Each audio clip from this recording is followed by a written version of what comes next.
इस वक्त की सबसे बड़ी और अहम खबर महाराष्ट्र से आ रही है। आपको बता दूं, छत्तीसगढ़ महाराष्ट्र सीमा पर आज पुलिस और नक्सलियों की मुठभेड़ हुई, जिसमें जवानों ने 3 नक्सलियों को ढेर कर दिया। मौके से नक्सलियों के शव, AK-47 हथियार समेत विस्फोटक और नक्सली सामग्री भारी मात्रा में बरामद कर लिया गया है।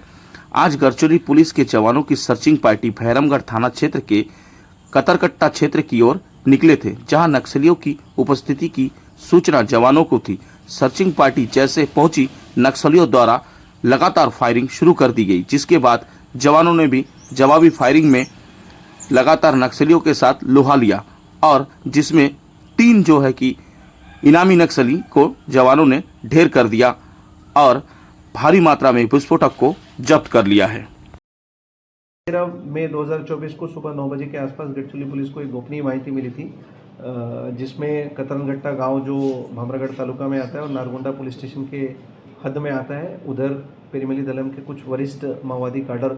गांव वालों से कुछ मीटिंग कर रहे हैं और कुछ बड़ी घातपात की योजना करने की योजना बना रहे हैं। उस अनुसार अपर पुलिस अधीक्षक अभियान श्री यतीश देशमुख इनके नेतृत्व में 2 C60 की पार्टीज़ को रवाना किया गया, और जब वो दोपहर में उस एरिया में एरिया सर्च ऑपरेशंस कर रही थी तो माओवादियों ने उनके ऊपर हथियार लूटने के उद्देश्य से और उनको मारने के उद्देश्य से भारी प्रमाण में गोलीबारी शुरू की। उसका प्रत्युत्तर देते हुए जब C60 ने उसका स्ट्रॉन्ग प्रत्युत्तर दिया तो घने जंगल का फ़ायदा लेते हुए कुछ माओवादी वहाँ से फरार हो गए,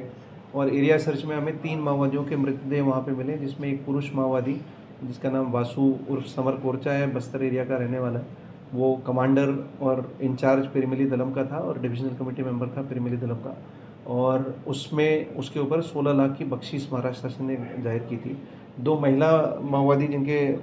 मृतदेह हमें मिले हैं, उनका नाम रेशमा मडकाम है, 25 वर्ष, ये भी बस्तर एरिया की रहने वाली है, और कमला मडावी 24 वर्ष, ये भी दक्षिण बस्तर की रहने वाली है। इन सभी के ऊपर 7 से 8 गंभीर गुने जिसमें खून और चकमक और डकैती जैसे गुने हैं गढ़चिरौली पुलिस के अभिलेख पर, उनके ऊपर ऑलरेडी दाखिल थे। इन तीनों को मिला करके महाराष्ट्र शासन ने कुल 22 लाख रुपए की बख्शीश इनके ऊपर जाहिर की थी। इस पूरे घटनाक्रम में हमें 3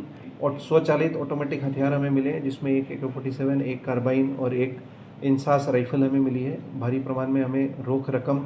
और दारू गोड़ा, विस्फोटक साहित्य और नक्सल लिटरेचर की भी जब्ती हुई है, और उस एरिया में अभी भी हमारी C60 की पथक नक्सल विरोधी अभियान अभी चला रही है।